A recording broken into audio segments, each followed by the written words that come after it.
Welcome to Malvern, the National Kit Car Show, probably the biggest gathering of kit cars, owners, clubs in Europe, maybe even the world. And what we're going to do, we're going to take you for a bit of a walk round, and as often with these kind of shows, I like to find myself an expert, and I've got who I consider to be the Yoda of kit cars. Oh. Don't look so shocked. Yeah. This is Steve Hole of TKC Magazine and TotalKitCar.com website. And how long have you been a kit car journalist? 39 years. 39 years experience. So, and this show this year, it's got a real energy about it. We've got the return of a kit car legend that not a lot of people were expecting, and we've got some new models as well. So there's lots of exciting things to see. We're going to try and drop in with a few manufacturers, have a quick chat on the way round, and learn a bit more about the cars. So join us. We're going to have a wander around. We're going to start here with AK Sports Cars, and this is such a nice range now, isn't it? AK, you know, historically known for the Cobra. A couple of years ago, the GT40 come along, and then we've got a new car, and hopefully as we wander through, hopefully we can catch up with John. Well, they did the XK, or they call the AKSS, which is the replica of the Jaguar XKSS. Yep. And I think that's adding the sort of D-type bit to it now as well, which was obviously the race version of the XKSS was the road-going version. Yeah, and this is the one, there were very few produced of the original ones because they were burnt, destroyed in a fire. That's right, yeah. But it's interesting, and you can answer maybe one question that came up in the comments a lot last year. People said, well, it's all Cobras and GT40s, it's all replicas. Why are there no original designs? I know there are very few, like the Mev and the Quantum that we'll see, but why is it so popular on the replicas, do you think? Well, I think it's because the cars that are replicated are unobtainium levels. If you try and buy original GT40, if you could buy one, what's one of them? 5 million? If you buy a real Cobra, there's very few of them around now. Similar stellar price tags, whereas I know replicas, you can't build them for what you could build them for because cost of living rises and such like. You're still going to be buying a relative comparative bargain. No, I see. And I think that's the reason. Yeah. And I think some of these are now, they're still replicating the original, but we've got modern technology involved as well now. And the other thing, of course, is coming out with an individual design. It's very difficult to come out with something that's going to appeal to a lot of people. A lot of these designs are iconic, aren't they? And one thing that did hit certainly the modern sports car element of the kit car industry was when the mainstream manufacturers got, the Mazda MX-5 came on stream, did very well. Yeah. Other mainstream manufacturers thought, we can do a two-seat sports car. Z3, SLK, yada yada. Yeah. And they did it, stamped them out pretty quickly and affordably. And I think then people turn their attention back to replicas, really. Yeah, no, I see where you come from. Which kind of your real car just goes anything. I'm going to see if we can catch John here really quickly. If I can flutter my eyelashes at him. Sorry, John. Thank you for. This is John from AK. Hi guys. Really shy character. I'll give you this. Always wanted one of these. How many years have AK been going now? 40 years this year. Is it? Yep. You kept that quiet? Oh no, we had that's because I feel really old. 40 years this year. We had our open day a couple of weeks ago. And did a 40-year balloons and all that malarkey. So yeah. And what still excites you about doing this? Just new products. We're constantly looking at new stuff, new products. Because we built hundreds of Cobras. Still love building them. Yeah. Because you're known for them. But occasionally, you'll get a really one-off nice one to do. What prompted the addition of this model? Just again, we had the body moulds from it. We did the SS. Yeah. Just tell 2 or 3 years ago. Didn't actually sell very well. I don't think people understood what the SS was. You hadn't seen one, that's super rare. But everyone knows what a D-type is. Everybody knows what a D-type was. So we've replaced our current SS demonstrator with the D-type demonstrator. Beautiful thing. What's that colour? It's a Land Rover colour. Yeah. Customers. This one's actually built for the first car we've done for a customer of ours that we built a Cobra for last year, Bob. He chose the colour, and initially I thought, I don't know. But I think it's stunning. Yeah, so really works. So yeah. So just quickly going around the range, numbers if somebody wants to buy a kit up to home build, final value. Yeah. which is kind of what you want to go on. People want to know how much these cars are to completely finish from start to finish. Cobra, you can build one, a really, really cheap one if you go gel coat, rebuild your own engine. Can people still put a Rover V8 if they got one, but they're rare, aren't they? Very rare, not normally. What happens is people, they start off with a budget and say, yep, I can do one for £35,000. 3 years down the line when they're finished, they spent 55 because they've seen that and they want that paint job and they want that engine. Our average customer's probably spending 50 grand on a Cobra, up to 65 for a real top spec LS powered one. GT40s, 75 grand to 100 grand for top spec one. And I think the D types, although obviously we're just finalising a few prices, I think you'll be able to build yourself a D type. Not many options on a D type, which is good. So, it's got to have the Jag engine, 5-speed box, decent paint job, about 80, 85 grand. Can you do one without the hump? Yeah, so we do the small hump, nose, the short. We can do a short nose, long nose. Oh, you can do the whole lot. The big fin, the small hump. That's it. So we've got the lot. Yeah. Brilliant. John, thank you. Yeah, thank you, John. Yep. Thank you, John. No, It's been more than welcome. absolutely brilliant. Do you want it back? Yeah, I do want it back. Yeah, we're doing it. We've got other people to go and see. Thanks, John. Thanks. Right, let's take a wander. Let's See you head later. for GBS because I've preempted Richard hopefully here. GBS, I think this is a great story because Another one. we don't mention the predecessor because I think it puts Richard's blood pressure up occasionally. Yeah. But this did come out the embers of another company 20 years ago, though, nearly, I think. Must be. 20 years ago. But what I love about GBS, it's not just a case of producing a zero, is it? Yeah. It's all those other bits and pieces that he produces in-house, virtually It's the incredible. whole car. I mean, there's another example, just like AK, another example of a fantastic kit car company. When Richard told me, sort of when he took over, that he knew in his head what he was going to do. He knew he was going to do this. And I thought, that's going to take some doing. All due respect to him, and I didn't want to doubt the fact because he's a switched-on lad. However, he's done it. Yeah. It's right up there at the pinnacle now, the car, talking about the car. They've done an electric one as well, which I don't think they've got that here. But they've just an electric one that looks like a zero. It doesn't look funny. It's a zero with electric motor. And as you say, they've got ATR, which, someone says they're going to make their own range of dampers. He has. Yeah, I know. Their own throttle bodies. He has. Their own calipers in there. He has. I mean, that gives them incredible sort of ability to produce what they sell. Yeah, and it's the control of that manufacturing process as well. Absolutely. I'm going to But look at the quality of the car, it's just fantastic. Oh yeah, it's completely top end, and like I say, with that control he's got, it's so much better as well. And it's a nice rate because I think he does one that's almost sort of single donor MX5. Yeah, the MX5, yeah. Up to whatever he wants to do. Which is the donor of choice at the moment. Really.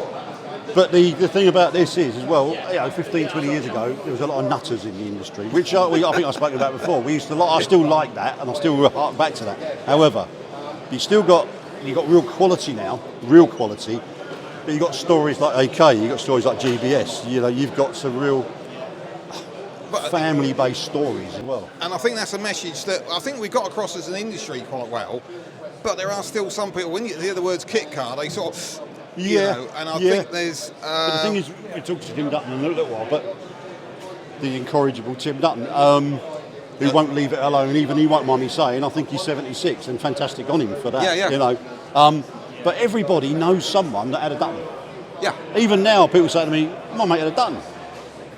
I've had a pound every time I heard that. Yeah, it's the same with...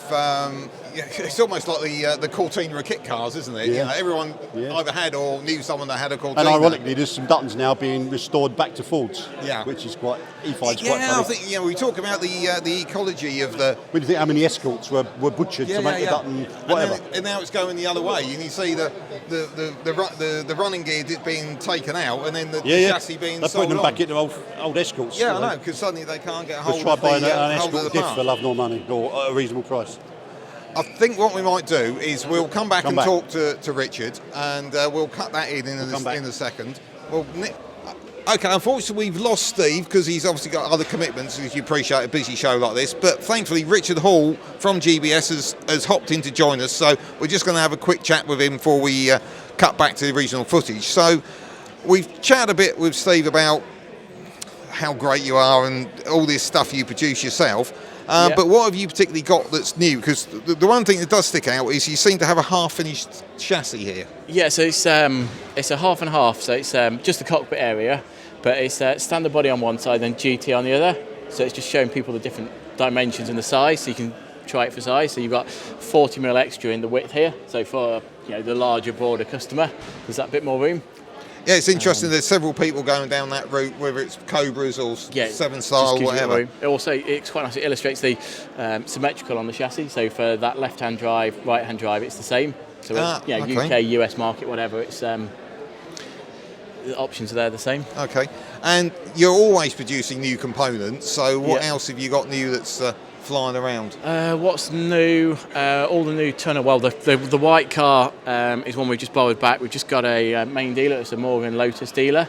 Showroom, and that's been in their showroom. It's never been seen before at Kit Car Show, so we thought we'd borrow it back for the weekend. It's got the new tunnel on and a few bits. So that's literally going in alongside these mainstream manufacturers and this is with factory finished cars. Yeah, they're a Morgan Lotus dealer, so we've got to be on point, fit, finish, everything. We don't want to let ourselves down. And is that you supplying cars up front? Not talking financially, but you pre-building it's to full a spec? factory build. Yeah, full factory built cars. So a customer orders it and you then supply it, or is it already? So they could buy that car as it sits, or they could buy one similar in their own specification, colour, horsepower, whatever they want. So that's quite a step forward to me, moving up into that kind of market, because that's rare for a kit car company to be able to do that. Yeah, we want to sort of grow. Well, we want to grow as a company. It's one area we see good growth. We still want to keep the core kit car market. So we've just launched the new Mazda modular build. So the idea was to try and make the process really simple. Over the years, things have got a bit complicated on the kit. So the idea is now you've got 6 modules. If you buy all the modules, you've got everything you need to build that Mazda donor-based car. But we've started off really nice, specs. You get all the nice seats, nice trim, everything, and you can spec it as you go. So some of them are cost options, some of them are no-cost options. You go on colours and different trims. But you can generally go to someone, right, so if you've got a donor, it's going to cost you this, and you know where you are. There's no hidden costs. There's some out there and you say, oh, it's X pound to start, but full well it's not. Whereas this, it's all there. Just try to make it really simple and open. I think I'm a couple of years older than you, Richard, as you're probably aware, and I can remember some of these great adverts from the kit car mags in the 80s and 90s was billed from like $595, and you knew it was going to cost you 20 grand. You see it now, and they hide the VAT and stuff like that, and it's like, well, let's be real about it. If you want to build it, let's build it. Build the price right. Start with the right quality parts. We could probably say, you can save £1,000 on it, but you're compromising. We've put the proper nice instruments, the nice plug-and-play loom, all the decent radiator fans, everything. So you're starting off with a quality kit. So you're heading down the route of taking me towards that question that people asked last year. Where do the numbers start? You talk about the modular kit. So your module is split into 6 modules. I think your first module is about £4,000, and then it's kind of fairly evenly spaced after that. Getting all the modules comes in at just shy of 18,000, including the VAT. But that's all your nice seats, the proper carpet, Emerald ECU, individual gauges. We've not compromised. We could have said, use a Mazda loom, use a Mazda clocks, but it's a hassle, and it's not really the way to do it. So we've kind of set the spec nice, and there's options along the way. So you could go to upgrade to the bigger brakes, the ATR hub, but it's you can do it as you're building, or you can do it as a retrofit. And that would produce you a car effectively the same as that one over there, which is spec as a factory turnkey. Pretty much, it'd look the same. And then we've got so that's sort of like your traditional kit car, like donor build, so getting your MX-5. And then we've got the full component build. The idea of that is everything brand new, so it's just adding your fuel and your time to it. That comes all pre-panelled on the chassis as well. So the thought was we're controlling the quality of the fit and finish, but also we're finding there's quite a few customers out there that want to build it but probably haven't got the time, and that's how it comes pre-panelled. So you can say, of a Saturday morning, I'm going to fit my carpets, I'm going to fit a front corner. It's a bit more sort of bite-sized chunks. Yeah, and people expect that nowadays, that it's going to be, it's all going to fit. The 25 years ago Kit Car builds were a different era, weren't they? And the skills have changed, haven't they? Yeah, very much so. And so turnkey, somebody wants to come and just flop the checkbook out to you So and a drive turnkey starts at 42.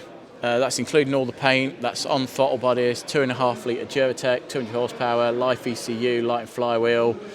We've just gone at the right spec. You know, it's the bits you want.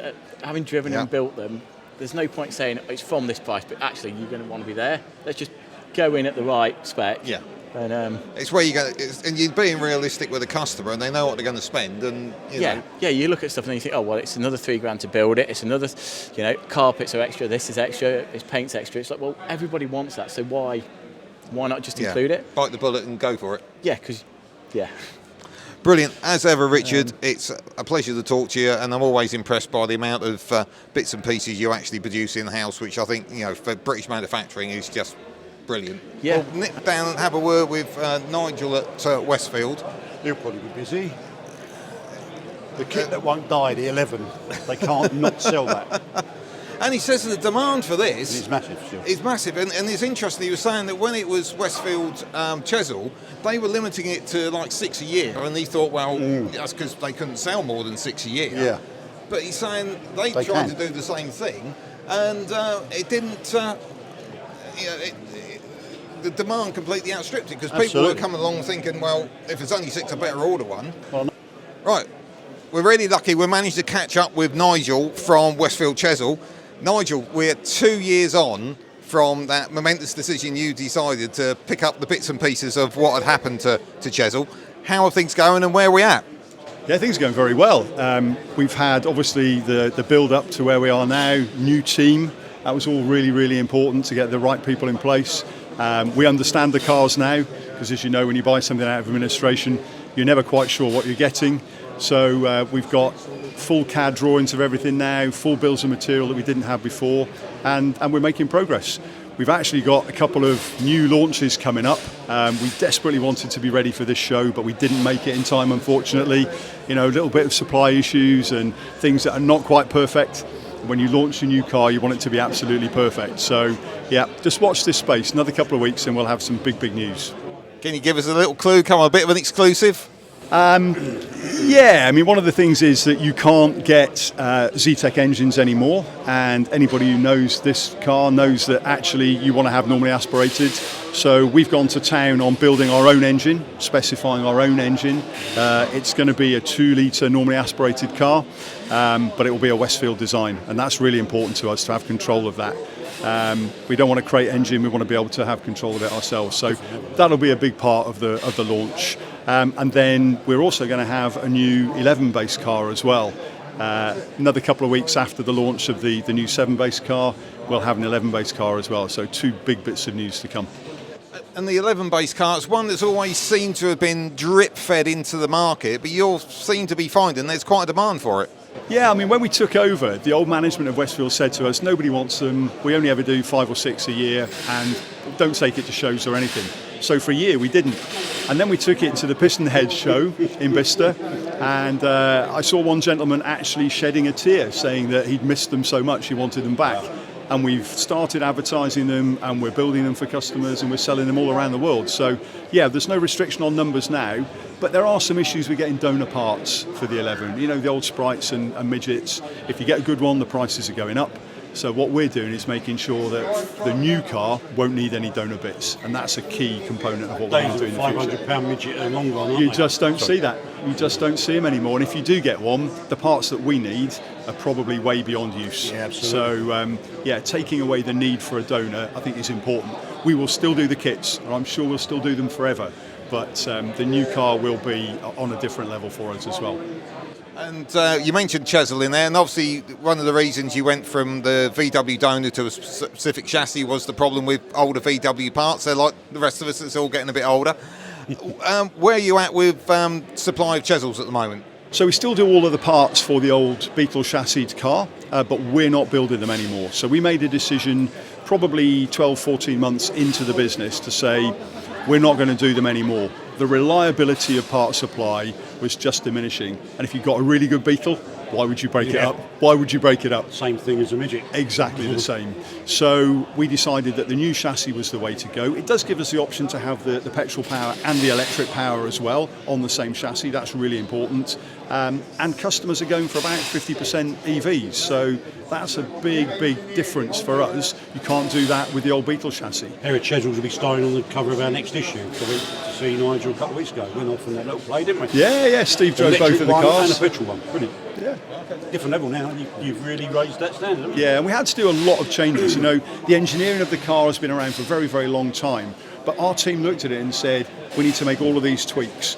Even on the 7 base cars, we're looking at over 100 changes, engineering changes to the car. For the Chesel, it's even more. And it's just tiny little bits and pieces that make a difference. But it could have been easier to take the business on. We've got you had great brands. Yeah. A lot of people made sort of, well, there they are, we'll sell them. Yeah. You've gone the other way, haven't you? You've actively improved them. And I think we've learnt a lot, Steve, from the customers that have been out there. Really supportive, coming back to us and go, do you know, I had a problem with this. How about you change that? Just had a gentleman talking to me about 11 builds this morning saying that handbrake hole is just in the wrong place in the panel. So we'll take that back to the factory, we'll make the change, and the next kit will have the improvement on it. And that's a real key to it. And that's really what's happened with Chesel. Fantastic, isn't it? The ownership they are base, brilliant. certainly for the traditional model, it's fantastic, isn't it? Yeah, and it is for Chesels as well. You know, I've had 4 or 5 Chesel customers come in today, love their cars. Brilliant. So yeah, we do a lot of work in the factory looking after people's Chesels and Westfields, and that's great as well. It keeps us very busy, but it helps us understand all the previous iterations. There are so many versions of Westfields. There You are said so you were many seeing body panels that you didn't realise. You thought you had 3 different, then you found another one with the protruding number plate. That's right. So a great example is on the bodywork here. The number plate sits proud, but we've just had a customer car come in where the number plate is recessed. I hadn't seen one before. So yeah, it's all a learning curve, and we're still on that curve. And just going on the kit in the box, the centre car in your display, the Tipo, that is a real kit in a box, isn't it? And, you know, as I said to Steve earlier, you couldn't believe that was a MX-5 donor because it just looked so different. Yeah, when we took it to Goodwood last year, we did do a few things like put some fake brake drums on it and things like that. We had people running across when we opened to see if it was an original Fangio car. I mean, that's how convincing it is. That car was patinaed and, you know, we did a lot of work to it. But those are the things that customers love. They love the look of it. They love the uniqueness of it. Yeah. It's difficult to think of anything else on the market at the moment that you could buy that gives you that level of crowd pull, if I can put it that way. What is the attraction? Is it the MX-5 or is it that people want that period-looking Grand Prix racer? Definitely the period looking, Is Steve, it? definitely. Right. But with the underpinnings that you know are going to be reliable. Absolutely. You built it on a Mark II MX-5, it's going to go forever. And that's really important. And the performance is there as well. That's the other thing, you know. It's about 2/3 of the weight of the original MX-5. So the performance is there too. Looks and like it a looks racing car, amazing. go like a racing car. Exactly, yeah. And the fact you can drive it on the road, which is great. Have you taken one? Do you take it back home and work? Do you drive it? I have actually driven it a lot, yeah. I've driven the 11 to Wicks to get some timber, you know, and had some 4x2 sticking out of the top. Haven't quite done that with the Tipo yet, but you never know, one day. And electric is, Chesel's obviously electric. Yeah, we were just talking about this because we brought the electric Sport E last year, and we had a lot of interest from it, but nobody really wanted to drive one. Interesting. You know, when we brought the electric Chesel, everybody comes to the factory, we want to go for a test drive. They didn't want to do that in the Sport E. And I think you said with the Chesel in particular, if someone's come from an electric one, they do not want to know about the ice. That's right. They come for an electric one. Yeah, absolutely. And yet there are other people who say, don't want electric, only want a petrol. We had a lady phone up this week, brilliant. She said, I drive an electric car for work. I want something that goes pop, pop, bang at the weekend. So she's going to get an ice Chesel. That's what she's after. Well, that's great.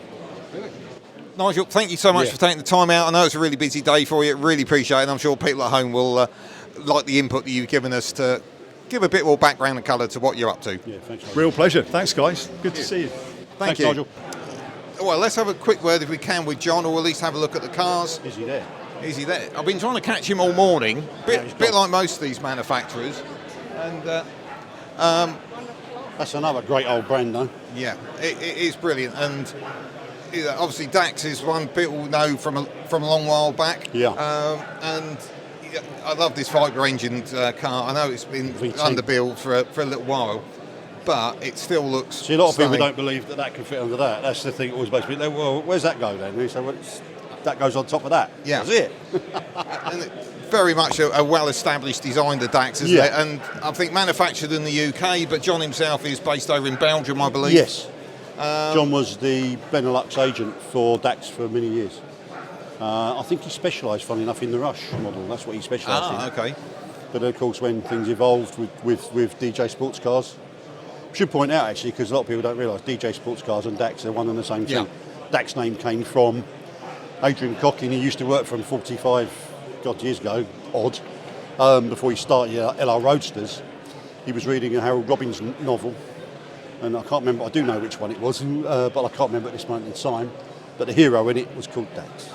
Oh, And he okay. put the two together, and as Brian Johns used to say, they answer the phone as DJ Sports Cars. Is that DAX? Or they answer the other way around, is that DJ Sports Cars? So they could never win. But Yeah, that's often the way it works out, isn't it? yeah. But yeah, this is one very established design, this, isn't it? Yeah, brilliant. Absolutely brilliant. So let's wander down, see if we can find a legend. Oh, hang on, shall we see if we can catch anyone at... He's busy. Yeah, they're a bit busy, but MK Sports Cars. Brilliant. Yeah, another great yeah. company. I mean, obviously they were founded by the, I call them the Keenan clan. Marvellous people. Martin, absolute gem of a chap, Martin Keenan. And he moved on, but various brothers took it over the years. And then it became part of the current organisation, who have done a fantastic job with it, really. Again, it's one of these kits that's been evolved, and the quality has gone up and up. And Absolutely. they produce various packages. They've got their own Really sort of good racing packages. car packages that you can do. A kit in a box as well. I mean, Yeah. Mazda MX-5 base one. You can have various engines. Their background as well. They a kit universal supplier of universal parts Yep. for kits, and that's how they got into it, I believe. Yeah, Neil and Sean, who I can't see at the moment. I've seen Neil. But we'll see if we bump into Yeah. him as we come round. Let's see if I saw Tim was there a minute ago. Let's see He if he's was. run off. Right, I said to you at the start there was a return of a legend, and well, I've got two legends. Somebody who's talked, written, and done websites about him. You can have one in a minute, Tim. Just wait for your moment. Wait for your moment. And we were talking earlier that when you talk to people about kit cars, everyone seems to have known somebody Yep. or owned one themselves that's had a Dunn. My mate had a Dutton. Yeah. Yeah, exactly. And it's very much down to Tim Dunn. And I can let you have the microphone now, because I think I've got to stand back with two legends. All right, okay, I'll hold the What microphone. possessed you to do this all again? I do know the answer, but tell the people. coming to this show a year ago, walking around in disguise, so no one knew who I was, glasses, balaclava helmet and all that lot.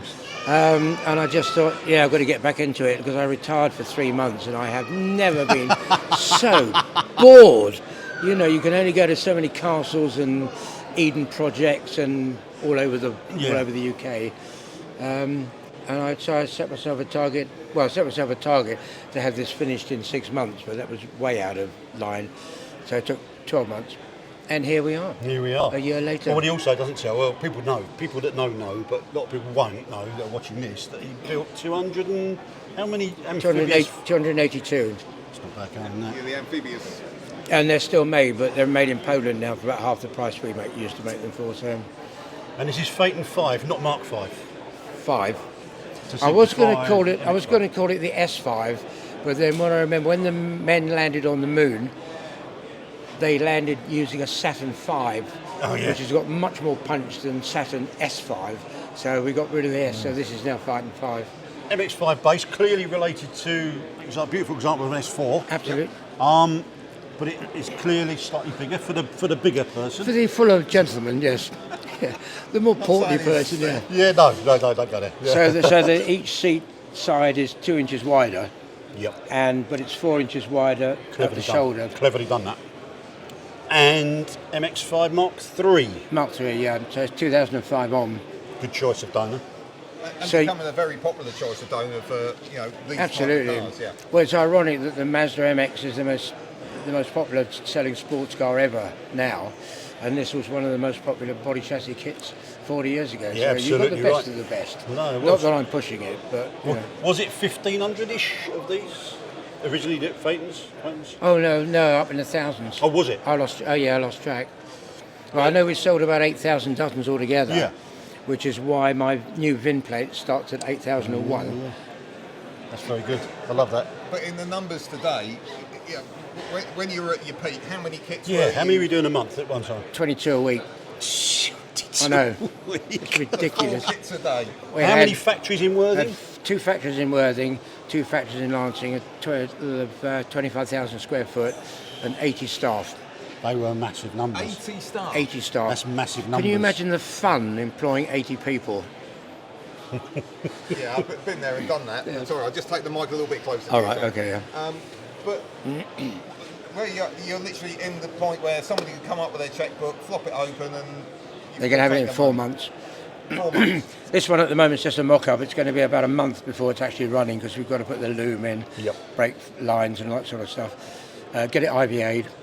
I mean, it'll pass. If I can get 282 boats through the IVA, you've got a good chance. Pretty good chance that this is going to pass. You know what you're doing. I know, I've got a rough idea, Yeah.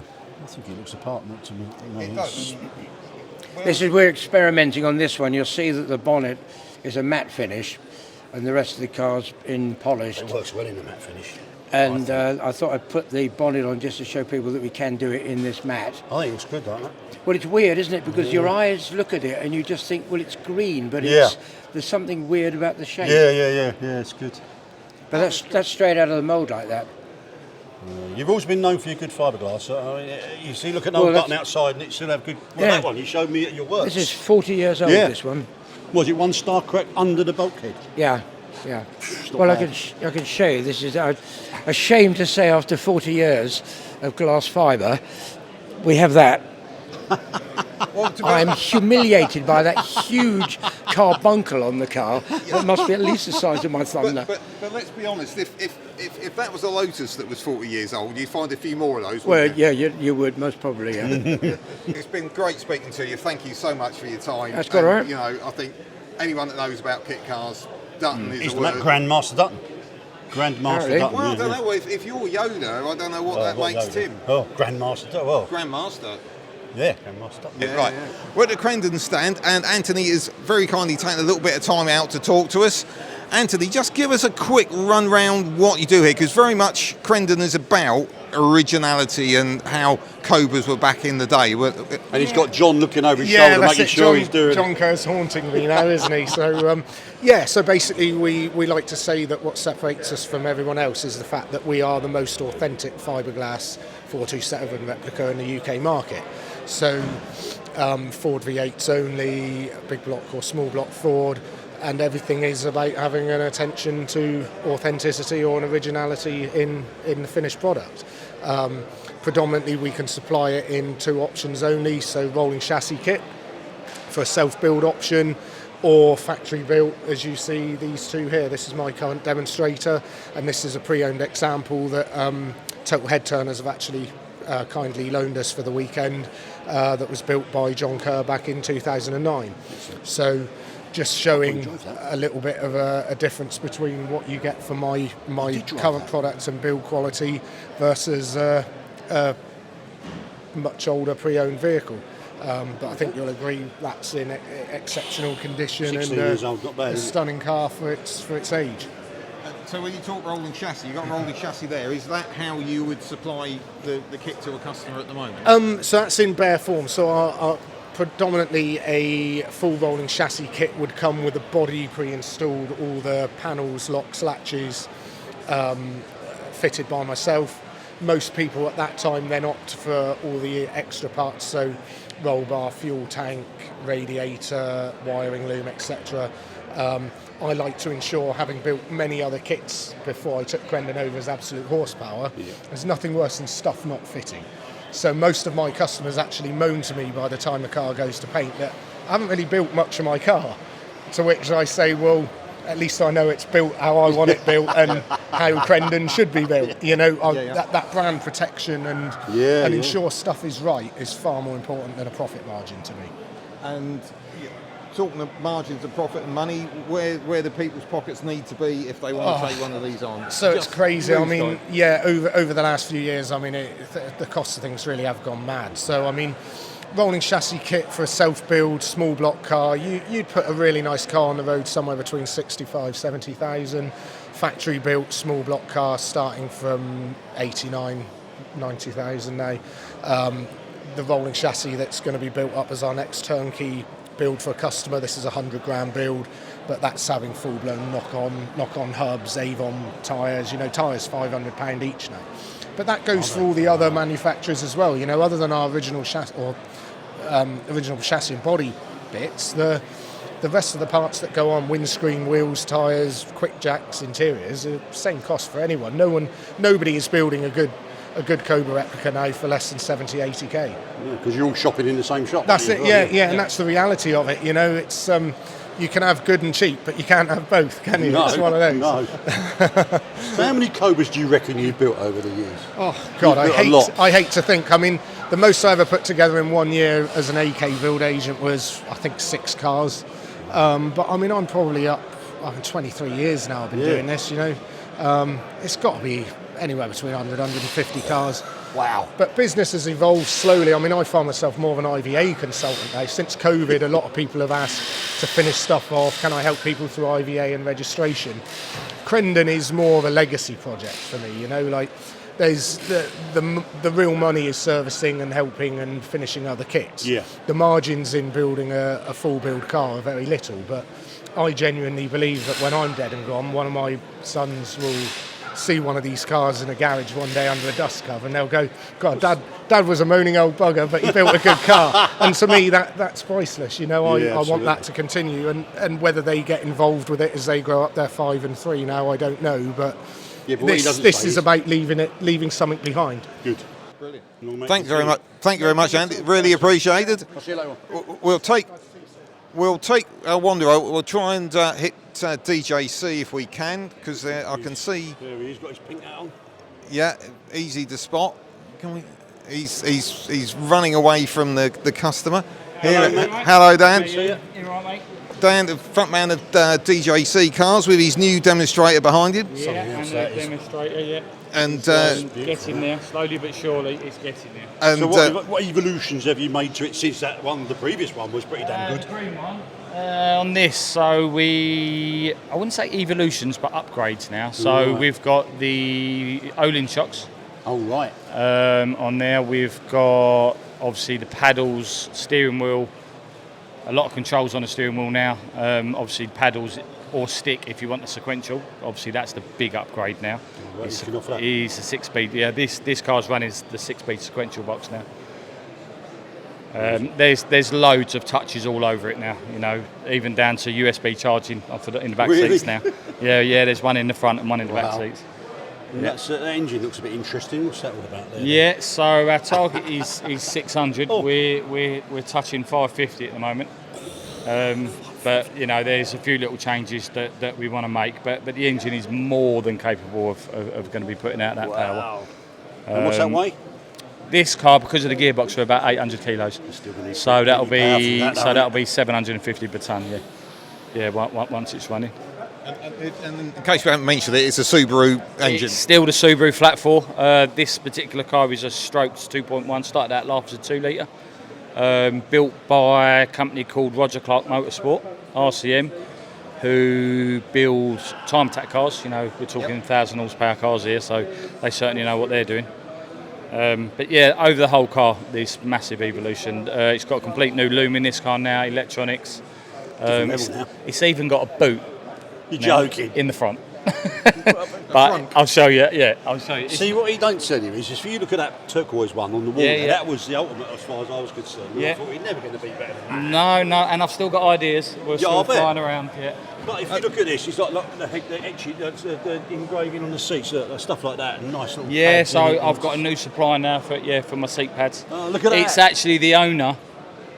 Yeah, exactly that. Yeah, the person who bought the green car, he owns the company who done my seat pads. Yeah.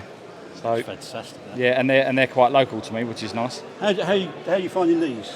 Well, it's not road legal yet, so the little bit of driving I have done, they are like chalk and cheese. Are they? They are awesome. Yeah, it's a different thing. It really is. But they are literally, it's probably about a £5 or £6 grand upgrade, like to the standard one. Yeah, but so. someone's going to appreciate that though. It's more track stuff on stuff like that.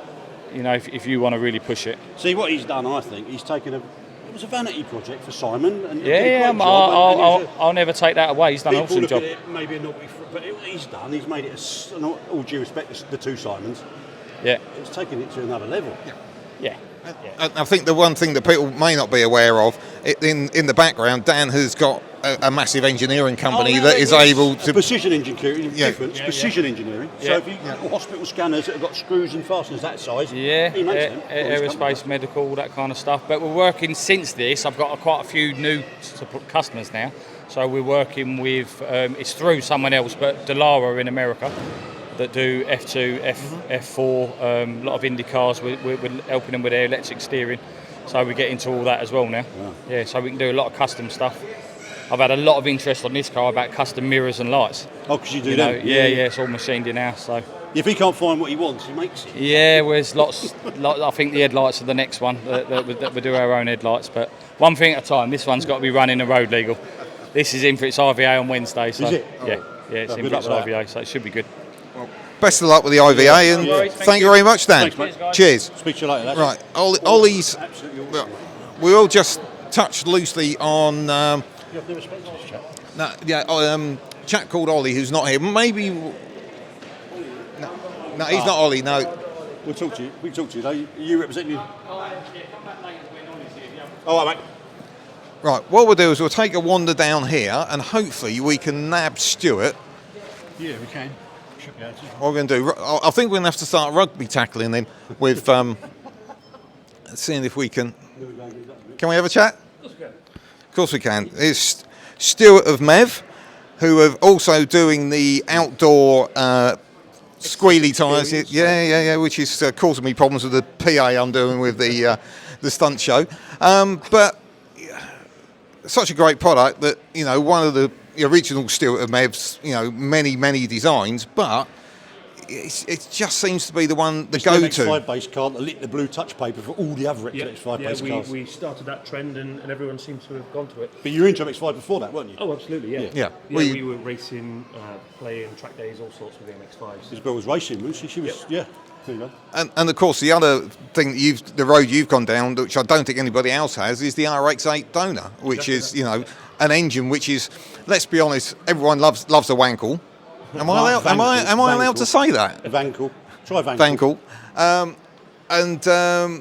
It's a one that, you know, very few people have gone down, but an engine which is really suited to, you know, this kind of kit car. Exactly, yeah. We took the decision a couple of years ago to let's see if it'll work. We know it's a niche car because the following of the rotary engines is quite niche anyway. But why not? Why nobody else has done it? There might be a reason for that, but let's find out. We'd already developed the Mark III chassis, which the RX-8 and the Mark III MX-5 are very, very similar. So it didn't cost us a lot in development time to put that chassis onto the running gear and say, hey, it works. And then we get the enthusiasts come over and go, finally somebody's done something that I can use my car for. Absolutely. That's rotten. On the flip side, you get others standing there going, why did you use that? That's the craziest engine. Nobody understands how it works because it's rotary, it's witchcraft under there. Yeah. But yeah, you've still got that. Yeah, the sales aren't. They're not flying out the door. But we never thought they would. We thought we'd just build it to see what it's like. That car's an animal. That car, when you fire it up, it's an experience. The normal RX-8, when you get in there, you've got doors and windows and a roof and comfy seats. You still hear it, but when it's all in your face, it's such an experience. Yeah. The other thing with it, I remember when we very first had the conversation about that, is everyone, engine rebuilds, Vankle engines, but it's not as bad as what you might think. It's like the K-Series Edgate, it's not that bad. Yeah. £1,500, rebuild your engine that's got low compression, and then you've got an engine that's going to last 50, 60,000 miles without any problem. Who does that mileage in a kit car? A kit car, you do 5,000 miles a year if you're lucky. Yeah. Absolutely. That's 10 years in an engine. You'd be rebuilding a normal engine in that anyway. So the argument of, oh, it needs an engine rebuild. Yes, it does, potentially, if you're paying 500 quid for the donor. But then you've got a 230 horsepower, 9,500 RPM screaming monster under there. Yeah.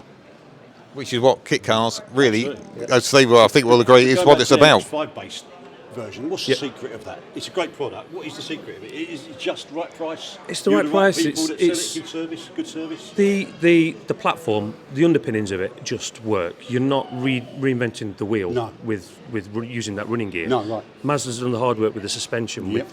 with the Mark III especially, with that 5-point multi-link suspension on the back end. That car handles so much nicer than a double wishbone. But we've not had to spend thousands of pounds developing a suspension product. Mazda's done that for us. Done it. They spent a lot of money on it as well. And dropping our lightweight tubulars chassis onto it, you just bring that thing alive. What's your waiting list now, kit-wise, in terms of time? We're turning them out pretty quickly. We're about 10 weeks That's lead not time. bad. That's very good. And we've got currently 9 in manufacture. 3 more race chassis for the Mark IIIs that we've developed as well. So we're busy. That's really good to hear. Because you now build turnkeys as well? Yeah, we do like the Icon. Well, you never did. No, we never wanted to get involved with that, but realised people wanted the car, yeah. but some of the ones that were out there for sale were a bit ropey, a bit handmade, which they are, but So now you can control the quality of it. the quality of the factory builds, as you see with the Icon that we've bought with us this weekend. Oh, yeah. Is that the white and Yeah, the white and the Let's walk burgundy over one. and look. We've really tried our best to give a product that is Oh, no, that's well something. presented and Oh, just works. that's something special. So that's got its own. That's the Icon. That's the Icon, yeah. It's a set As Icon. as a nod to the Mazda MX-5 Icon. Oh yeah, of course. With the checkered livery down the Of side. course. We thought What's let's the do picture, it. that is? And is a yeah, picture, it's just come back from a tour up to Edinburgh. Drove up to Edinburgh and back in 2 days. 2 days. I think that's going live next Friday, so keep an eye on YouTube for that video. And talking about, we were touching on numbers there. Where are we? Yeah, where's your entry point, your self-build point, and maybe your sort of factory built point? So the base comprehensive kit is £5,000 plus the VAT. Steps up a little bit more for the Mark III because it's a little bit more work for us. Yeah. I think that's 5.5, and then the RX, because there's a bit more included, like a manifold and a fuel tank, 6.5, and then the factory build start at about 19 plus the VAT. £5,000. That's incredible value for money in this day. For what you're getting for the package that you're building at the end of it, £5,000 is nothing. So what could they build one for on that basis? Because donor MX-5. MX-5 £500. I'm picking up Mark IIIs for £500 now. Joking. No. Yeah, I see them going through on your Facebook page, ones that you've knocked out. You know, obviously you're not taking that, offering to other people, and they're out there. The price of donors of cheap cars for some reason has fallen through the floor. For anything that's out there, everything used to be £500, £800 with nothing with MOT. Now cars are changing hands to £300. Yeah, it's brilliant. The Mark III that we've seemed to be doing more work with now the platform is brilliant. That's a great car. Yeah.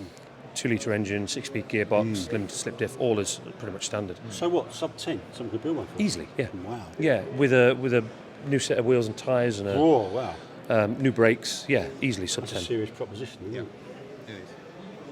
Brilliant, Stuart. Thank you very much for your time. We appreciate it, and we'll take a wander on. We're doing in there. Right, next along, Tornado, which is they've been. Belight, you look at Andy, you can't believe he's been producing this car for so long. It's an institution, this product. It's an institution. A great product. Andy's a fantastic character. Andrew, I'm not sure if it's Andrew or Andy today. He's a fantastic character. He'll have to be you, Andy, because Dave's not here. Longest-serving manufacturer, I think, still in existence. Is that right? Dave's missing, yeah. Longest-serving GT40 manufacturer. Yeah, we started making GT40s in 1989, so 36 years this year, yeah. And when people look, there's a few on the market, you very much go down that originality side of it to try and get it absolutely spot on as to where it was originally. Yeah, we do all the original stuff, but some guys don't want to go that way. They want 17-inch wheels and a more modern take on it, so we do the parts for that as well, yeah. Yeah. And, do you see it sort of very much evolving much in what people want? Is it going those sort of bigger wheels? And, interesting, you've got one here which is sort of from the Xbox launch. So, we've obviously got a new generation coming in, understanding what a GT40 is to start with from computer games. I think that was Forza or something like that. Forza Motorsport. And is that changing the sort of cars that people want to build? And he tells people the cars they're going to build, don't you? Not really. Yeah, he does. He controls it well. I mean, I prefer the original look. A lot of people, because there's a big following for classic cars now, that tends to turn people more to the original look. But we just want to cover all the bases, so we do both. And your two main, obviously you do the space frame chassis and you do the aluminium monocoque one as well, don't you? Yeah, that's right. We do the monocoque in aluminium and carbon. So we do the space frame, and then we do the aluminium monocoque, and then we also offer the carbon monocoque as well. He covers all bases. He does, and covering all bases, and because we don't let Dave talk about prices following a previous incident. Oh yes. I should have ordered one. David giving me a price. I should have got the checkbook out. You do very much a kit in the box, which I know you say includes everything down to the brake fluid. As if somebody wants to literally pick it up in one go, where does the money start on that, and what can people expect to spend? That kit at the moment, the most basic one's the space frame car. Yeah. Kit in a box, 62,500 plus VAT. Includes everything you need to build the car. Everything. But then there's options. You can get better engines, better gearboxes, Weber carburetors, different wheels, different tyres. It goes up from there, basically. And you support the customer the whole way through. So for things like IVA, where possibly you've got the little techniques to know how to get the car through, they can come back to you and you'll sort all that out for them. Yeah, that's right. They can build the car, get the car ready for IVA, bring the car to us. We'll check it over, prep it for the test, take it to the test. Represent them at the test, get it through the test, and they just come back and pick the thing up, ready to register and get on the road. And if I want to get my checkbook out and order one, when would you be able to supply it? Well, at the moment, waiting list is about 40 weeks. Longest serving kit car manufacturer. You and Auto-Tune argue about that, really, don't you? But well, yeah. Let's not get into arguments. No, they're both good companies. They're good. Both very good companies. But Andy, thank you very much for taking time out. I know it's a really busy show for you, so I appreciate that. Okay, thanks very much. I'll come and chat with you. Well, we're on the XCS stand, and XCS, one of the show sponsors, so that's always appreciated. Yep. And Harvey has agreed to take a little bit of time out to talk us around what you've got going on, what's new, and what's. Well, there's not a lot new from last year because we've been moving factory, so that's taken up a lot of time. Now. So we've gone from 6,000 square foot to 14,000. That's good. That's a big factory. Yeah. And we've now realised that's not big enough, so we're extending to another. So we're getting another 6,000. Really? Yeah. So we're putting a paint shop in. We've got fiberglass shop, trim shop, fab shop, TIG shop. Wow. 15, 16 car showroom has gone in. And is that the thought of trying to bring more and more in-house to sort of keep things under control? Everything's in-house anyway. Nothing gets farmed out anymore. As soon as it goes out of house, I lose control of it, and then you're relying on other people, and where they let you down. Whereas if it's all in-house, then we can control everything. We're currently running at £1.6 million worth of stock. So there's 9 chassis on the rack. There's 10 bodies on the rack. So basically, if someone wanted to come in to us for a Cobra, they could turn up Monday morning, and I could give them every single part to build that car. On spec, just turn up on spec. Yeah, just they could take it away there and then. And that's where I wanted to be. I didn't want to be where, we sell you the body and the chassis, and you buy this from there and this from there. Because they've got to spend time on the internet then trying to source everything. Yeah. We kept the cost down, so everything is sold from in-house. Everything. A lot of people aspire to that. A lot of people say they want to do that. Not many people can do that. Yeah, we were lucky because we had a bit of backing. Not so much now because we're sort of self-funding, if you like. Mm-hmm. It's taken me a long while to get there. I think it's 5 years now we've been going. It's been hard work, but we're sort of getting somewhere where I need to be now. And then the Daiichi, I think it's pronounce it, has come on board now. Yeah, that's on board. It's our own chassis. Obviously, it's very similar to the old Dax Rush. Yep. We do a 4-wheel drive version, 2-wheel drive. camber comp front, camber comp rear. We've just done a new one for Peter Slater, who runs the show. he was telling me about this. So this is our latest standard wheelbase Diachi. So it's got camber comp front end, it's got a 5-link rear end, but adjustable roll centre. Oh, really? So you can set the car up how you want it to handle. If you want it to understeer a bit or oversteer, it's all fully adjustable. So he's going to run a Honda S2000 engine box. That'll go well in there. Yeah. So we've done that. We've obviously done the four-wheel drive one with the Honda, latest Honda engine. Oh, but we, like I say, we just haven't had time to finish them because obviously with the move, it's been a bit manic. The question we get, particularly over last year's video, was it's all great everyone looking at these cars. Just give an idea of where the numbers start as an entry-level kit for like Diachi and the Cobras and the top end. Entry-level Cobra, so we've done a non-camber comp, just a standard AA arm front end to Dion rear beam. If you're going, say you went down the LS3 route, brand new crate engine and gearbox, because obviously that alone's 20 grand, the time you got the controller and that. You're probably going to be in at around 50 grand for a Cobra now, entry level, with a brand new LS3. And that's a home build. That's a home build. Diachi, bike engine, you're probably at sort of 20. Really? That just gives people a bit of a feel, obviously. And you've got the long wheelbase one now, as well. Yeah, so we've done a long wheelbase Cobra. We found that a lot of people are bigger now, obviously taller and wider. Look at me. But a lot of people don't fit in a Cobra. No, that's true. So we've basically pulled the footwell forward. We put 50mm in the cockpit. So you've gained about 100mm. We can get sort of 6'10" bloke in it now. Almost mid-engine, that, isn't it? So far back. Yeah, the engine's back further than normal. And then we've also done a Diachi that's wider and longer as well now. Oh, have you? So you can get a taller chap in a Diachi. Right.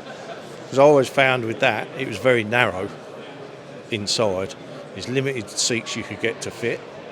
So we've literally put 50mm in each side in the width. Oh, that's good. Yeah, I'm with you. And what would this add to the cost of a Cobra going this route? That route, that adds 2 grand. So. And what incorporates someone about 6'8" in that? 6'10", 6'11" we've had in it. So if you 2 grand, but if you're struggling to fit anything else, is probably a cheap solution. Yeah. Well, Harvey, that's been absolutely brilliant. Just give people a little bit of an insight. You've got a great range here, so really appreciated you taking time out from what has been a really busy show. So, thank you very much for your time there. Yeah, cheers. Brilliant. Mate. Cheers. Okay, I'll see you over here. Cheers. Thank you. Shall we head this way, Steve? Yeah. See if we can catch. If not, we'll have a chat and come back. Well, we can. He's holding court there. Look. He is holding court there. Interesting, he's saying 40 years since his first Lancia Stratos kit. Yeah, Jerry's an institution in the industry and a legend. They've got to be classed as a legend of the industry. The cars speak for themselves, Strats and Cobras, obviously. And all about the Goblin Carts you did. I didn't even know about them. Didn't you know about those? Sent me an email the other day of these Goblin Carts that he made. Well, I was involved in doing bits and pieces like that for quite a few years. And I used to teach kids metalwork and stuff when I was in charge of the department. And I got bored with making toasting forks and things. So we decided to make go-karts and we started going racing. So how did the leap go from there to where you are today into these cars? I'd already made a car before I started teaching, but I started making Cobras in about 1976 and made the first one or two. And then I didn't actually intend to start producing them. I thought, I'll just do one or two just for myself. Then suddenly people wanted them. Yeah. And then the next thing is BRA brought out a 289, so I got involved in trying to get them to make that better, but I didn't always get on with trying to make it better. They wanted to save money. But and then I started making the Stratuses, and I was encouraged to do that by some friends of mine. One of my best friends was a guy who worked at Panther, and he was the design engineer at Panther, and it was Tony Chamings, and he was a stepfather of one of my kids that I taught. Anyway, he encouraged me whenever he went to a parents' evening, he'd spend the time with me in the workshop, and he encouraged me to do things, and he encouraged me to do Stratuses. And I had another friend called Roger Perry, who lived in Eye in Suffolk, and he had a very lovely green car. He was a photographer with a beautiful lime green one, which the registration number was FYH4V. And he said, I can borrow the car, do whatever I like to it. But he said there's one thing he wanted when I'd finished with it. He would like it painted transit blue, and he wanted me to change the wheels to the coffin spokes. And that was a proper original car. Wow. And I'd been making a few spare parts for him for the cars anyway, because he ran a little business called Classico. Anyway, right. I did that. I took moulds off his car, and I made some beautiful replicas. I thought I'd probably only do 3 or 4. Anyway, I made them, and I did his car up for him and everything else. And the first show I did was at Stoneleigh, I believe, in the late 70s, probably around 70. I can't remember now, but it's one of the first shows. Yeah. And I thought, well, I might get an order for a few. I took 14 orders at the first show. Wow. And so I then had to make a few, and it's sort of gone from there, really. And then another friend of mine was a chap called Grenville Griffiths, and he had a Group 4 car, which was one of the old checker flag cars. And he wanted me to convert it from square arch to round arch, which I did. And we restored it and everything else. But he was my son's godfather. Fantastic. And that helped us with the Group 4 cars. And then it's just gone from there, really. From there. And we've improved this bit. Customers have become his best friends. Yeah. And now we've made about 700. Is that? And on the stand here today, we've got the wonderful car that's belonged to John Rutter for a long time. Had a bit of a sad weekend the other day because he was doing the hill climb at Brooklands, and unfortunately the gearbox broke in half. Oh no! Which was a bit sad, really, and a bit of a shame. And it's nothing to do with our workmanship. No. And the other one over there, which is a similar age, 36 years. It's over 30 years. So 31 years on the road, Wow. I think it was. No, I think actually, sorry, I've told you fibs. I think they've been on the road slightly longer than that. But that one has done 3 classic marathon rallies, plus a lot of other events. And that one lives on the Isle of Wight with Ian Gear up there. I don't know if any of you know Ian Gear, but if you ever watched a programme on the television called Robot Wars, oh yeah, he was the guy who constructed 2 of those famous robots.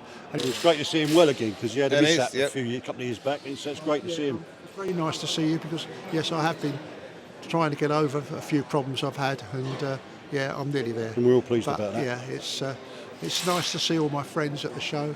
I'm really pleased, and without my friends, I probably wouldn't have bothered to carry on.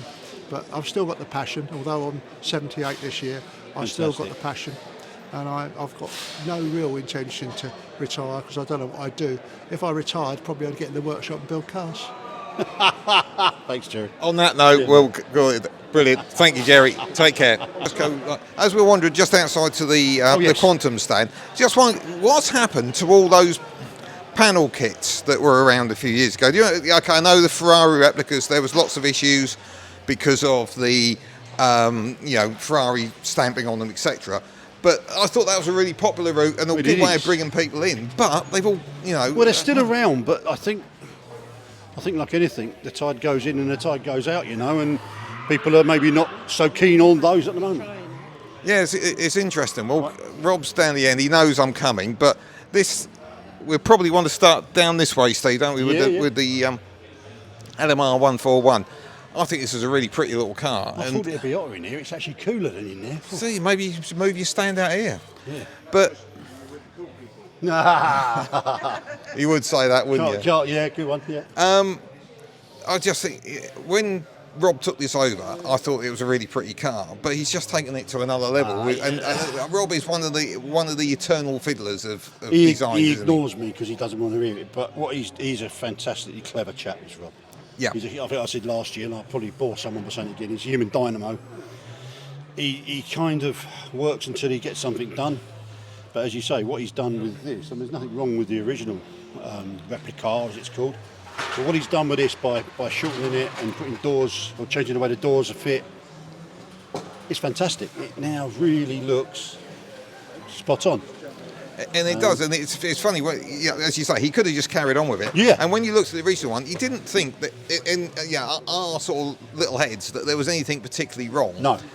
But now that he's changed it, you can see that it was worth that sort of improvement. He's now there's a reason to see why he's busy with it. Because it's just, I think it's fantastic. And we can look under the skin of it over here. Yeah. And I know he was once talking again MX5 based. Yep.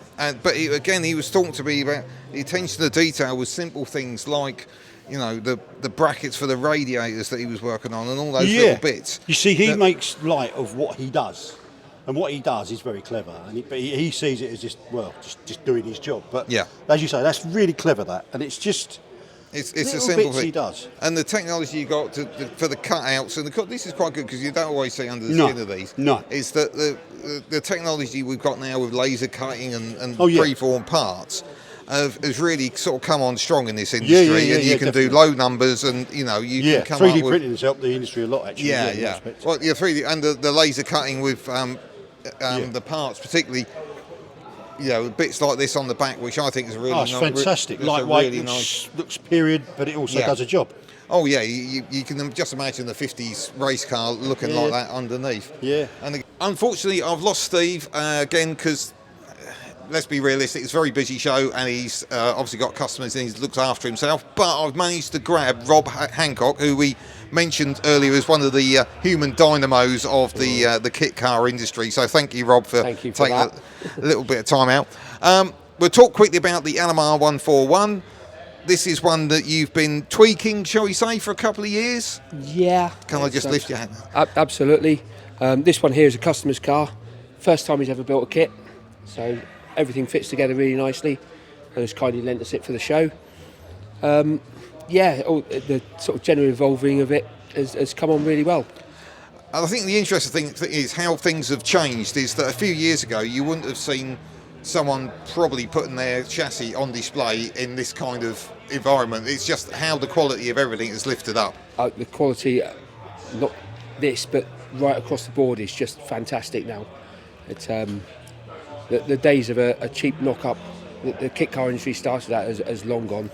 Yeah, I think it's right. We've sort of probably got to lose that sort of budget kit car thing. It's more entry level now, and you are one of those. One of my customers said today, this is a car that punches above its weight.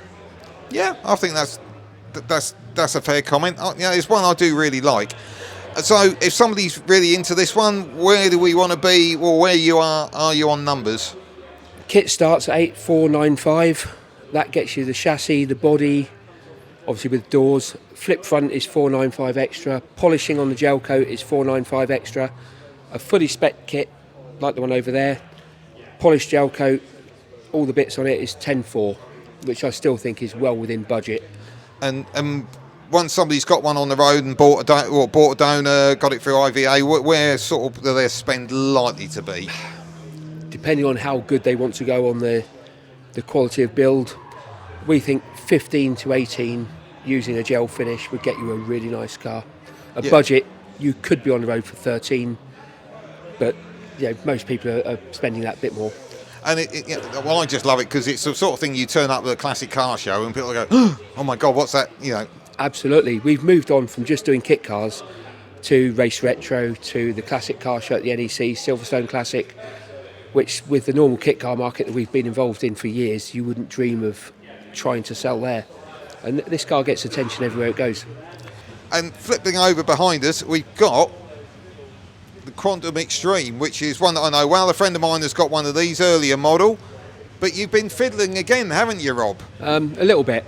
You can't help yourself, can you? New jigs. Yeah, the whole car's been rejigged. And new suspension, front and rear. New interior panels. Yeah, I can't help it.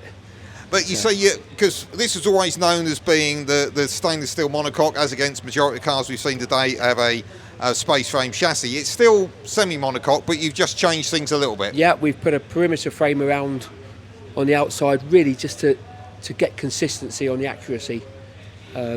the folding of the stainless steel, the way it pulls when you weld it, it just keeps it all in one place. And again, with this, is it still Sierra based? No. Go on. MX5 has to be. Okay, fine. Has to be.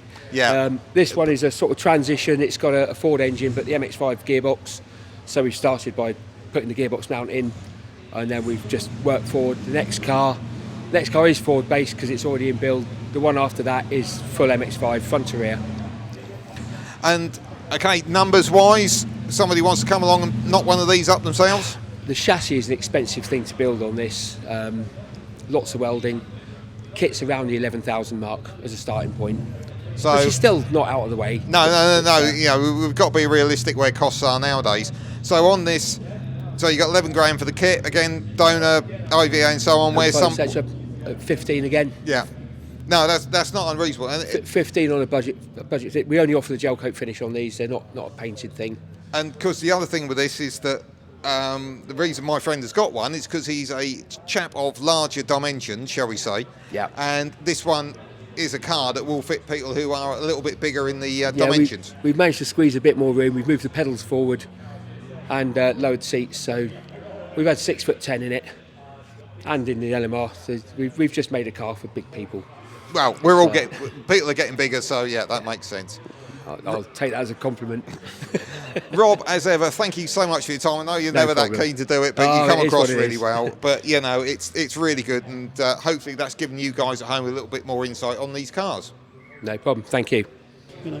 I think the other thing is that what people don't appreciate now with these modern cars, modern manufactured cars, they are so insular, you know, you've got very little connection with the road. When you've got something like this, it's completely different. It's very raw and even one of these with a Pinto engine, which are now back in vogue, but relatively light powered Pinto engine, will feel like a racing car. If you drive a tin top daily driver, reasonably powered car, because it's to be half the weight, you've automatically doubled the power in power to weight ratio. So. Yeah, I mean, this is why they change people's lives. This is what's so great about the kit car industry for me. Yeah. It's all about fun and expressionism. Well, I think what we're going to do at that point, we're going to wrap up this bit of a walk round. It's a bit of a longer video than we normally do, but I hope you really enjoyed it. I'd like to thank Steve again for coming along for the ride. His knowledge is invaluable. So, obviously, usual request, if you could hit that like, hit that subscribe, that would be great. And we'll see you again in the future.